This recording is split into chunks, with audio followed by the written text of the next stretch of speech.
মাদারীপুরের খান সাহেবের টিপ্লেক্স বাড়ি দেখে আপনি খুবই অবাক হবেন, খুবই সুন্দর। তো আমরা আজকে চলে যাব ঢাকা থেকে মাদারীপুরে।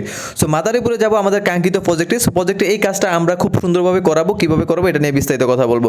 এখানে আমরা হচ্ছে যে আমরা সবসময় বিমানবন্দর থেকে হচ্ছে মাওয়া পদ্মা সেতু হয়ে চলে যাচ্ছি হচ্ছে আমরা কাঙ্ক্ষিত প্রজেক্টে মাদারীপুরে যাওয়ার পর আমাদের হচ্ছে যে এই ডুপ্লেক্স বাড়ি এবং টিপ্লেক্স বাড়ির যে সৌন্দর্যটা, এটা হচ্ছে যে একটা বাংলা সিনেমার মধ্যে যে সিঁড়িগুলো হয় ওই ধরনের সিঁড়িগুলো আপনার খুবই সুন্দর।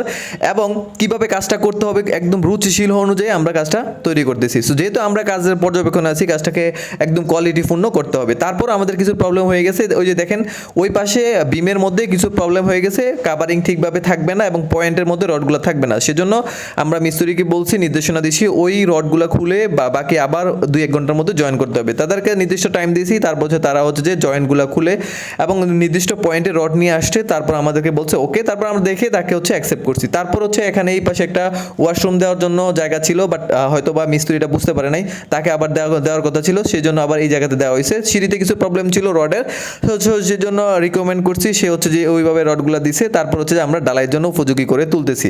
সো কাজের মধ্যে কোনো বোলকুটি রাখি না, কারণ কাজটা খুব সুন্দর করার মেন দায়িত্ব হচ্ছে আমাদের। তো আমরা হচ্ছে যে এই বাড়িটা খুবই সুন্দরভাবে সাজাবো এবং আপনাদেরকে দেখাবো পার্ট বাই পার্ট। আশা করি আপনাদের জন্য খুবই কাজে আসবে। আমরা বর্তমানে মাদারীপুরে আছি, আপনাদের এলাকাতেও যাবো কোনো একদিন, অবশ্যই আপনাদের সাথে দেখা হবে। সবাই ভালো থাকবেন, সুস্থ থাকবেন, দেখা হবে পরের ভিডিওতে ইনশাআল্লাহ।